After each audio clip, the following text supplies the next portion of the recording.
Un saludo muy especial a todas nuestras audiencias. Les damos la bienvenida a una nueva entrega de Entrevistas El Espectador aquí desde nuestra redacción. Hoy estamos con el director de la Agencia Nacional de Tierras, Felipe Harman. Doctor, bienvenido. Bueno, muy buenos días. Un cordial saludo a todo el equipo del Espectador. Doctor Harman, usted maneja probablemente una de las entidades que es punta de lanza de una de las promesas del presidente Gustavo Petro más cruciales, que es la reforma agraria. Y quisiera que empezáramos de una vez haciendo un balance de lo que ha logrado usted ya. ¿Cuántos meses lleva ya? Yo llevo 13 meses. 13 meses. 13, sí, 13, sí, así es. Bueno, pues hablemos de lo que ha logrado entonces en esos 13 meses y me llama mucho la atención y yo creo que la gente tiene esa duda de las cifras, de los datos, porque se habla de muchas hectáreas, 570.000 hectáreas, creo que es lo que ustedes, es la cifra que manejan, pero expliquémosle un poco a las audiencias cuál es la diferencia entre adquiridas, formalizadas, tituladas, entregadas, cómo va la entidad en ese aspecto. No, ahí es clave comprender fundamentalmente cuál es el compromiso que tenemos en el marco de la implementación del Acuerdo de Paz. En el marco de esa implementación, nosotros tenemos un compromiso de 3 millones de hectáreas como Estado. ¿De dónde sale la tierra? Sale de distintas fuentes. Una, que son procesos agrarios que tienen que ver con recuperación de bienes baldíos, con, por ejemplo, todo lo que tiene que ver con la delimitación de ciénagas y playones, con las extinciones de dominio y demás, que por esa fuente y por esa vía van 181.000 hectáreas. Otra que tiene que ver con compras que están divididas en su momento en dos también, para población étnica, para comunidades indígenas y comunidades negras, y también para comunidades campesinas, que suman sustancialmente alrededor de 350.000. O sea, hoy podemos decir que entre los bienes extintos, que también es otra categoría, que son los bienes que se recuperan de la mafia, y los bienes del fondo de reparación más las ofertas privadas, hemos llegado en una suma de 570.000 hectáreas. ¿Cuáles son las apuestas de cierre de gobierno? Nosotros queremos llegar este año a las 750.000 en la gestión efectiva en el fondo de tierras. Y queremos terminar el gobierno con 1 millón de hectáreas. O sea, nuestra expectativa es llegar a 1 millón de hectáreas en el país, ratificando pues no solamente la implementación, sino mejorando la calidad de vida de los campesinos en Colombia. 1 millón de las tres. Un poco el presidente ha dicho que, digamos, esa falta, es lo que falta para cumplir esa meta, viene un poco de los rezagos de los gobiernos anteriores. ¿Cuánto calculó usted que se va a demorar el país en cumplir esa meta, que es del Acuerdo de Paz, ¿no? No, yo lo que creo es que efectivamente necesitamos tener mayores herramientas jurídicas para la implementación de la reforma agraria. Creo que no podemos simplemente depender de las compras. Creo que el debate de la jurisdicción agraria es fundamental para aclarar la ruta de implementación de este tipo de políticas, y es también sustancial el hecho de que podamos el acceso a la tierra sea muchísimo más democrático en Colombia. Parte de eso es que habilitar otras herramientas jurídicas. Yo consideraría que más allá del rezago de los demás gobiernos, que pues son evidentes, estamos hablando que el gobierno de Duque compró alrededor de 32.000 hectáreas, de las cuales solo 13.000 fueron para campesinos, que el gobierno de Santos compró 26.000 hectáreas, pues definitivamente el reto sustancial es que se adopte la política de reforma agraria como una política de Estado que asegure la continuidad, ¿cierto? Y que pues es evidente que se genere la posibilidad de que el próximo gobierno también sea sensible frente a los temas campesinos. Explíquenos un poco por qué hay cuestionamientos o críticas, si se quiere, de que estas hectáreas no están entregadas a los campesinos formalmente por la titulación. Ponían el ejemplo, básicamente eran opositores del gobierno, pero ponían el ejemplo de que lo que pasó esta semana con el caso de la Bella Cruz, es decir, se hizo una entrega tal vez simbólica, pero no están los títulos todavía. ¿Cuál es ese proceso? Hay varias confusiones que creo que en esa desinformación profunda pues se pesca en río revuelto. La agencia compra tierra. Entonces aparece hoy en los folios de matrícula, si usted saca el certificado de tradición y libertad, la agencia como dueña de la tierra. O sea, hay seguridad jurídica de que la tierra es del Estado, ¿cierto? Desde que la agencia compra la tierra hasta que se le entrega el título definitivo al campesino, hay un proceso natural. Hay que sanear esa finca. ¿A qué refiero con saneamiento? Pagarle los impuestos. Hay que definir con la organización campesina el modelo de parcelación, cuántas hectáreas va a recibir cada campesino, si van a recibir un globo, que no es un proceso fácil porque es un proceso democrático al interior de la organización campesina. O sea, hay que ir a hacer talleres con la organización campesina, ponerlos de acuerdo en un modelo de parcelación. Es muy valioso y muy importante. Y ese tránsito en el que ingresa una finca al fondo de tierras y se entrega el título final es un tiempo, que es un procedimiento que suma alrededor de 4 o 5 meses.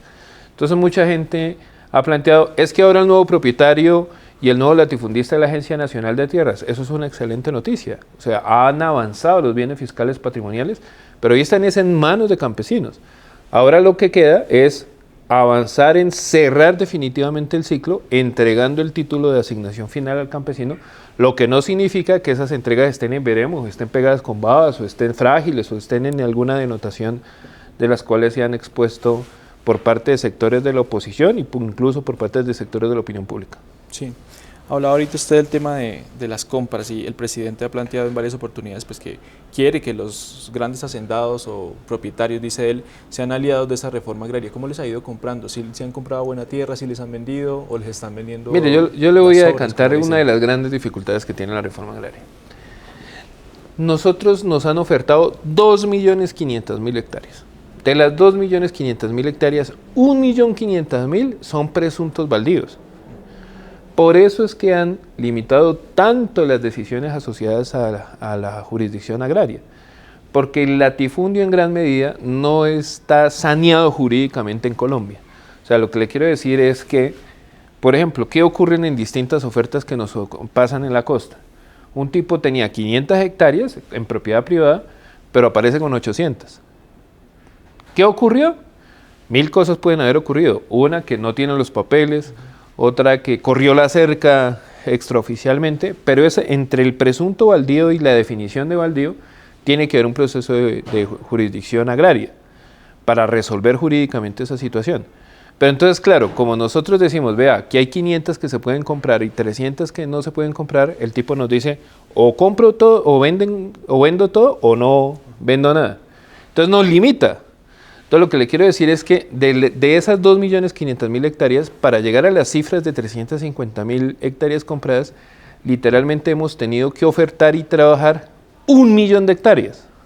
O sea, por cada 3 ofertas que nosotros hacemos, una la compramos. Eso para darle a vuelo de pájaro que lo que realmente esconde la cifra de 570.000 hectáreas es un trabajo muchísimo más superior, porque el rango entre el inicio del proceso administrativo de compra y la compra efectiva se caen de cada 3 fincas, 2 y una se compra.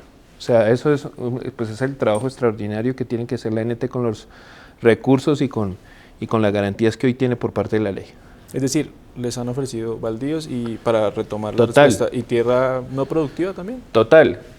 Incluso tierra que en su momento es inundable o que, por ejemplo, queda en la altillanura colombiana, que tiene una capacidad productiva muy poca, muy baja, pues. Entonces, en ese contexto, nosotros no podemos avanzar sustancialmente en los trámites de compra. Es decir, no ha habido una respuesta positiva a ese llamado del presidente. En general, yo creería que lo que ha ocurrido es más una característica típica del mercado de tierras en Colombia. O sea, es un vacío que tenemos, que es fundamental que lo resolvamos. Por eso la jurisdicción agraria es una necesidad imperante, para que se resuelva jurídicamente la posesión de estas tierras, o que se sanee y se ratifique que es propiedad privada, que puede ser una expectativa, o que en su defecto se ratifique su naturaleza de baldío y sea recuperada por el Estado. Sí, hay una palabra que también se lo digo francamente, es muy utilizada por la oposición, pero pues que en general genera muchas dudas, y es el tema de la expropiación. ¿Eso en qué va? El presidente dice no hemos expropiado ni una sola hectárea en estos 2 años y medio. Nosotros, las únicas fincas que en este momento han tenido un acto administrativo de utilidad pública, ¿cierto?, que las hemos declarado de utilidad pública, por plan de desarrollo, son las fincas de la Sociedad de Activos Especiales y las fincas del Fondo de Reparación. Las fincas de la Sociedad de Activos Especiales son fincas que se le han quitado a la mafia. Las del Fondo de Reparación son bienes que entregaron actores armados para reparar a las víctimas. Del carácter privado hemos avanzado particularmente en 2 o 3 solicitudes muy concretas, por ejemplo en el Catatumbo para resolver los temas de firmantes. Pero lo que yo le quiero ratificar hoy es que la regla general es la venta voluntaria. Incluso muchos actores nos han vendido su tierra de forma voluntaria, y bajo esas consideraciones ha sido la regla general de la política de gobierno.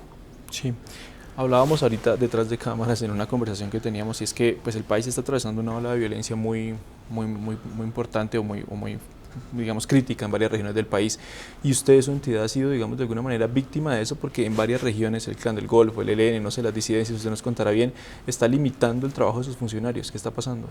Pues lo que hemos encontrado definitivamente es que la tierra sigue siendo piedra angular de la guerra en Colombia. Entonces, el hecho mismo de que nosotros queramos recuperar los bienes de la sociedad de activos especiales, en el que hemos tenido una articulación muy valiosa y muy importante con la doctora Amelia, y el hecho de que podamos avanzar en los temas de fondo, en los que también hemos podido avanzar de una forma muy sustancial con Gloria y su equipo, pues nos ha permitido constatar que muchas de esas fincas siguen en manos de actores criminales, las defienden a sangre y fuego, y pues esos ejercicios de desalojo y demás son liderados por la Agencia Nacional de Tierras. Nosotros incluso ayer hemos sacado un comunicado, nos han sacado equipos técnicos, particularmente el municipio de Puerto Boyacá, han amenazado a algunos actores que trabajan para la Agencia Nacional de Tierras en el Bajo Cauca. Sabemos que el día de ayer ocurrió una situación bastante particular con la unidad de restitución de tierras en Córdoba. Y bueno, pues frente a esos factores de riesgo en materia de seguridad, hemos solicitado un acompañamiento mucho más cercano, tanto del Ministerio de Defensa como de la Policía, para que podamos, de una manera más robusta, recuperar las tierras que son del Estado. Fíjese usted que plantearon en esto una expectativa de que ese gobierno iba a expropiar a todo el mundo, y cuando nos dimos cuenta eran los bienes del Estado los que venían siendo despojados por los mismos actores criminales de estas regiones.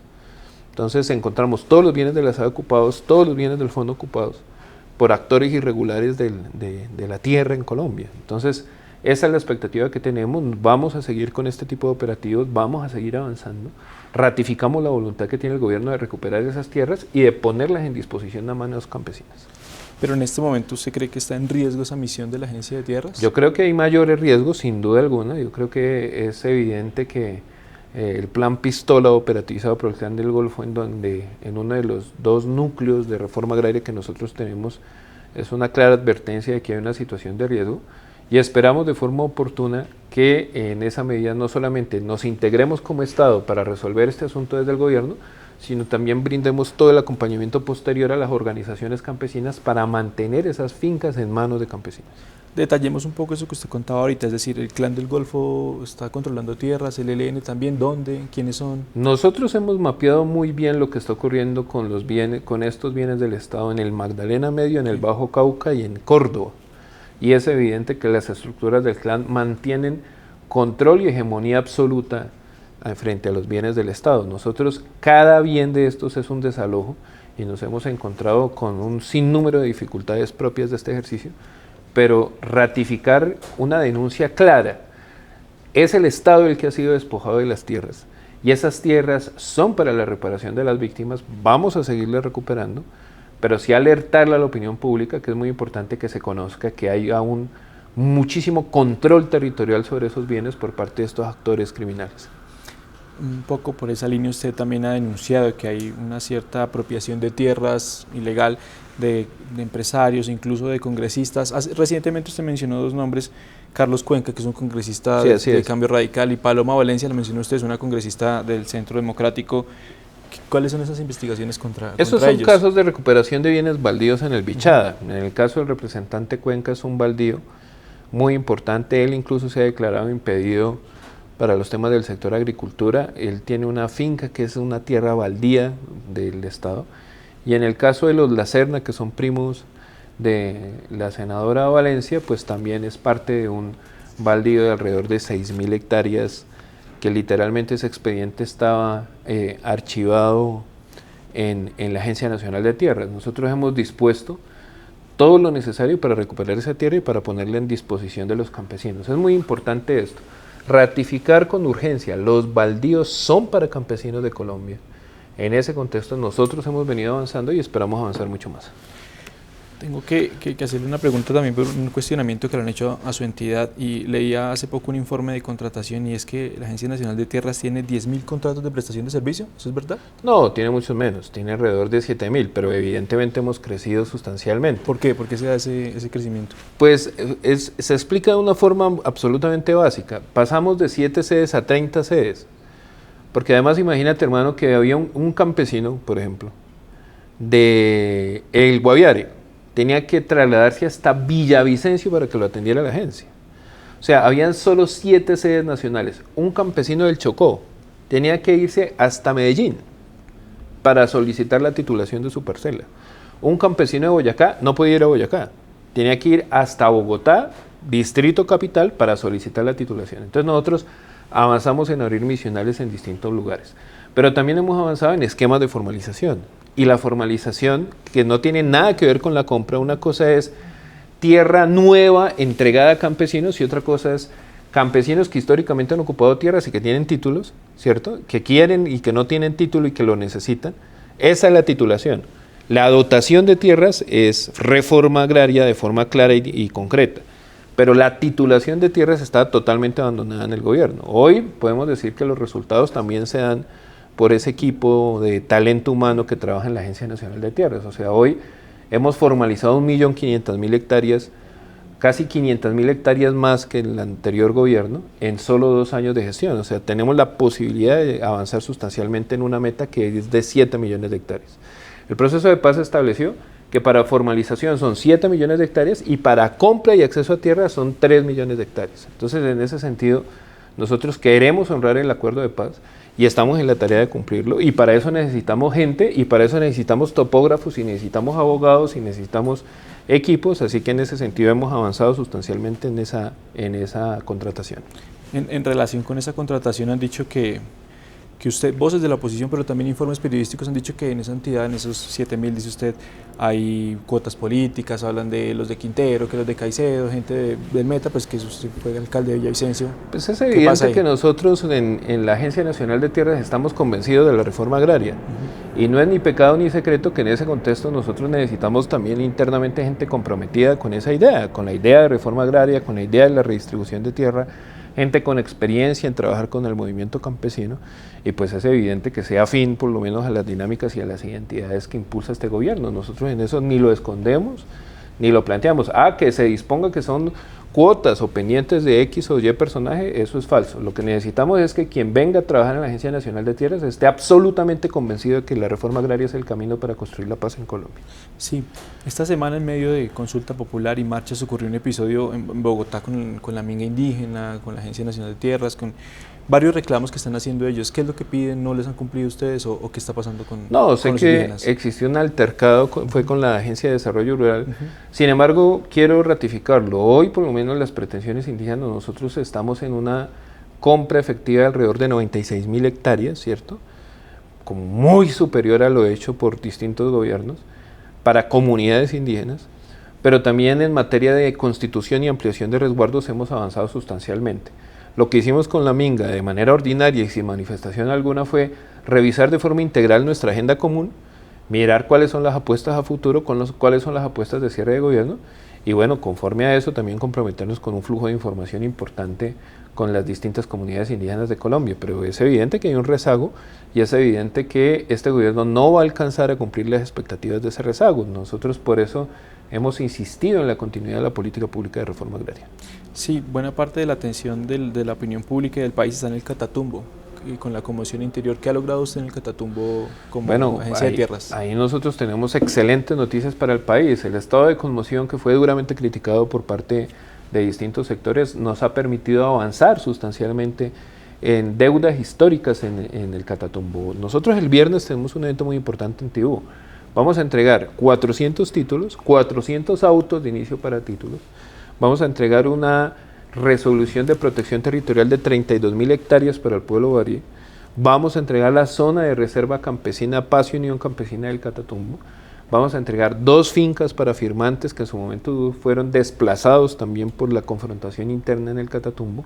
Y vamos a entregar una finca también para mujeres víctimas de la guerra. O sea, hemos habilitado toda la capacidad y toda la disposición que tenemos como Agencia Nacional de Tierras en función de fortalecer nuestra presencia activa en el Catatumbo, y creo que son resultados concretos y tangibles que van a mejorar la calidad de vida de la gente y que están muy articulados también a la transformación productiva de esta región del país. Creo que es una gran oportunidad que la Agencia de Seguridad Jurídica, porque evidentemente a partir de la seguridad jurídica el campesino tiene evidentemente los derechos de ser propietario, las habilidades de ser propietario, las oportunidades, la inversión, las condiciones para ser propietario, pero también tiene las obligaciones de ser propietario y es comprometerse con la transformación productiva del Catatumbo. Ahí lo que estamos hablando es de una articulación con la sustitución de cultivos, ¿no? Claramente para eso nosotros establecimos un decreto presidencial que está en el estado de conmoción, que establece un periodo de gracia en el que el título queda en firme a partir de la transformación productiva. Pero yo le voy a decir una cosa. Un campesino que ha durado 30 años peleando la posibilidad de ser dueño de su parcela, no lo va a poner en riesgo por seguir en la dinámica de la economía ilícita. O sea, la formalización puede ser una alternativa seria frente a los temas de sustitución de cultivos. Así lo hemos hablado con la doctora Gloria Miranda y esperamos que el Catatumbo sea un piloto muy importante para mostrarle esa alternativa al país. Ya tenemos un piloto valioso en Cáceres, Antioquia. En Cáceres, Antioquia, de 1.200 parcelas que formalizamos y que en su momento sustituyeron los cultivos ilícitos, solo reincidieron 10. Los demás hoy tienen producción de alimentos, producción de comida. Eso lo que demuestra es que la gente, con tal de tener seguridad jurídica de tenencia, está abierta a explorar otras posibilidades productivas distintas a las que les ofrecen estas economías ilegales. Sí, me quedan dos temas aquí en la agenda. Uno que me parece que es curioso y de hecho ha llamado mucho la atención de nuestros lectores y es, hace unos meses se hablaba de que el expresidente Uribe les iba a vender parte de la finca del Ubérrimo a la Agencia Nacional de Tierras. ¿Qué pasó con eso? No, vamos avanzando en el proceso. Literalmente nosotros ya tenemos todas las ofertas listas. Estamos esperando detalles para lanzar la última oferta, pero la intención institucional se mantiene en la compra efectiva de parte del Ubérrimo para entregárselo a campesinos sin tierra. Bueno, y además de tierras, ¿está jugado con la consulta popular, me imagino? Estamos jugados, creo que hay dos preguntas en la consulta muy valiosas. El movimiento campesino también ha generado ciertas expectativas con su capacidad de movilización. Hoy hay 450 comités municipales de reforma agraria en 450 municipios de Colombia. Nosotros, bajo esa consideración, estamos abiertos a que realmente se discutan las transformaciones que requiere este país. Creo que la consulta es una gran oportunidad para abrir ese debate, para consolidarlo frente a la opinión pública y frente a la sociedad colombiana. Y el pueblo colombiano va a tener una clara decisión de si permanece frente a distintas situaciones que alteran, que vulneran la dignidad de los colombianos, o definitivamente toma una decisión soberana en función de apalancar los cambios necesarios que requiere Colombia. Yo sí creo, por ejemplo, que tenemos que avanzar en esas transformaciones, que este gobierno gana en función de unas transformaciones, que con todos los errores del mundo que tampoco podemos desconocer, mantenemos el origen y la naturaleza de una visión de justicia social para el país y que esperemos que la consulta sea también un proyecto importante que ratifique la voluntad del pueblo colombiano en afianzar esos cambios. Director, entonces cerremos otra vez con ese compromiso, esa meta que usted nos hizo. 1 millón de tierras al terminar el gobierno y 700.000 Estamos este año, ¿no? completamente seguros que vamos a llegar con este proceso, con el apalancamiento y el apoyo del gobierno nacional en cabeza del presidente Gustavo Petro, en decirle al país que los 3 millones de hectáreas que se comprometió el Estado en el Acuerdo de Paz, vamos a llegar a 1 millón de hectáreas en el Fondo Nacional de Tierras, en cabeza de nuestro presidente Gustavo Petro. Esperamos de forma oportuna avanzar y que esto de alguna manera redunde en mejorar la calidad de vida de los campesinos de Colombia. Bueno, Felipe Harman, director de la Agencia Nacional de Tierras, muchas gracias por estar aquí en El Bueno, Espectador. hermano, un gran abrazo y un cordial saludo a todos los amigos del Espectador. Y a todos ustedes, muchas gracias por conectarse a esta entrevista de El Espectador. Los invitamos a que estén pendientes de todo nuestro cubrimiento en nuestra página web www.elespectador.com y en nuestras redes sociales.